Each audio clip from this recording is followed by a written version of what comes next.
This is Dave with NTI Online, and today I'm going to walk you through 3 different error codes on the TI series boilers. The troubleshooting we're going to do applies equally to all TI series models, including the TI 400, 100, 150, 200, and the Combi versions. The error codes we're going to cover are Er3, Er1, and Er2. The reason we're including all 3 is they all relate to the same sensor, and typically what causes one potentially causes the other. So we're going to go through all 3 at the same time because the troubleshooting is going to be about the same. First thing you want to check with an Er3 is touch the water pipes in the boiler, especially the sensor up right where the sensor is. It's on the outlet side of the boiler. If the water temperature drops below about 32 Fahrenheit, if you have an older unit, it's very likely that you're going to get an Er3. So if you have a version 2.0 Sentry or older, and the water temperature gets below again about somewhere around 32 to 40 degrees Fahrenheit, Er3 is going to show up. You want to warm the boiler up and get it above about 50 Fahrenheit.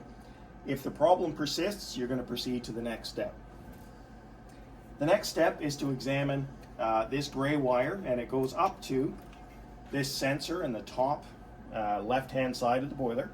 It's got a black and a red wire. You want to make sure that this is in good condition, that it's not damaged in any way, and that it's not wet.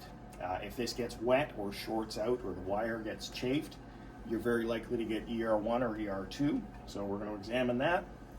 We're going to go down to the side of the Sentry control here. You're going to look for the 2 flat, thin plugs on the left-hand side.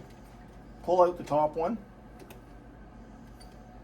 and that has a little tab on it, so they can be a little stiff sometimes, so we're going to slide that out. And give this plug a look over, make sure it's in good condition.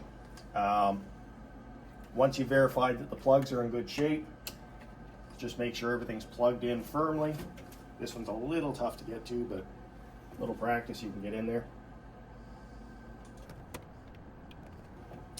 And see if the Er3 goes away. So in this case, the sensor is in good condition. I've plugged it back in, and we're getting a valid reading, so the control is working. If the problem persisted and you still had an Er3, a couple of things you want to check. You want to look at the terminal strip up top here. It's labeled ACT O&D. First thing you're going to do is remove all of the wires from this terminal strip. If the error code goes away, it's very likely that your outdoor sensor is somehow shorted out, or maybe some corrosion has developed and it's shorting one of these contacts to one of the others. If you have a slightly newer variant of the boiler, so this would be starting sometime around 2006 or 7, you can pull off this red plug on the bottom of the terminal strip, and that disconnects everything. And again, see if the error code goes away. Inspect for corrosion or damage in any of these wires.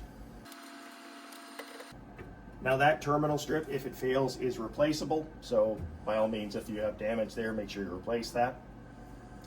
Once you've verified that there's nothing external wired to the boiler that could be a problem, the last thing you can do, and this would apply if you have one of these terminal strips that is soldered, or if you think there might be some damage to the wires, remove this plug on the bottom side of your controller here. Flip on the back, and you'll see there's little silver tabs where each of the wires is plugged in. And what you're going to want to do is find numbers 5 and 6. They're labeled air. You're going to take something like a voltmeter lead, something sharp and pointy. You're going to stick it in back on those silver tabs, gently depress them. And if you're careful, you can then slide the wires for the outdoor sensor completely out of the plug. Reinsert the plug and see if the error goes away. If your error still persists at this point, the next thing you're going to want to do is we need to measure resistance through the sensor to see if we have a sensor problem directly. And just so you know, if you do remove these 2 wires and your problem goes away, or it only comes back when you hook up the outdoor sensor, that actually is a problem with the Sentry control. If you want, you can certainly leave these disconnected and run the boiler without the outdoor reset, and that's perfectly acceptable. However, you do lose a small amount of efficiency. So in the long run, you probably want to get a new Sentry control. What we're going to do next is look at wires numbers 7 and 8. So to do this, we're going to disconnect this from the controller again. Going to push those out of the way, and we're going to set our voltmeter to read resistance, and we're looking for quite a high reading.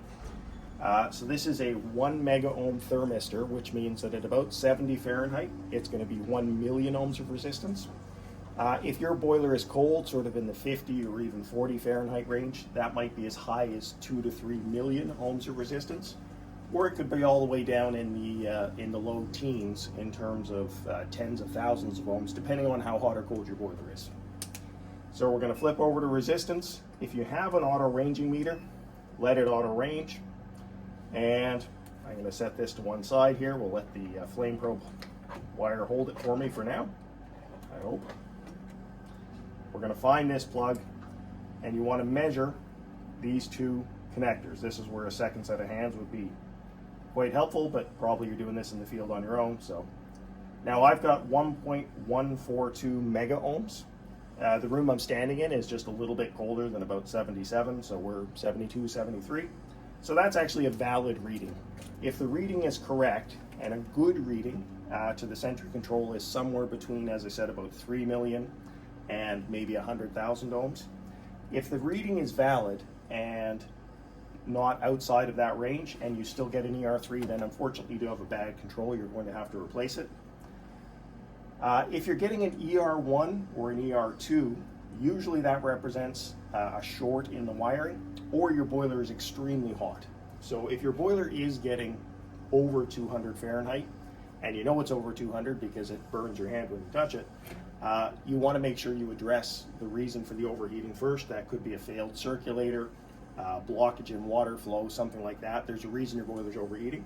But if the boiler's cold or cool and you're getting Er1 or 2, odds are you either have a bad sensor. Sometimes these sensors will fail only when they get hot. So they'll run normally at cool temperatures. At high temperatures they fail.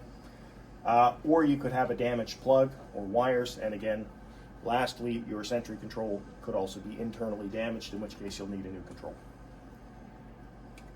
So those are the steps to checking the thermistor or the outlet temperature sensor.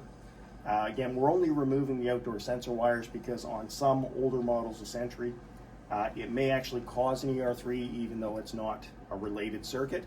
On the newer models, the 2.2 and newer, that's less likely to occur, but it's still worth checking.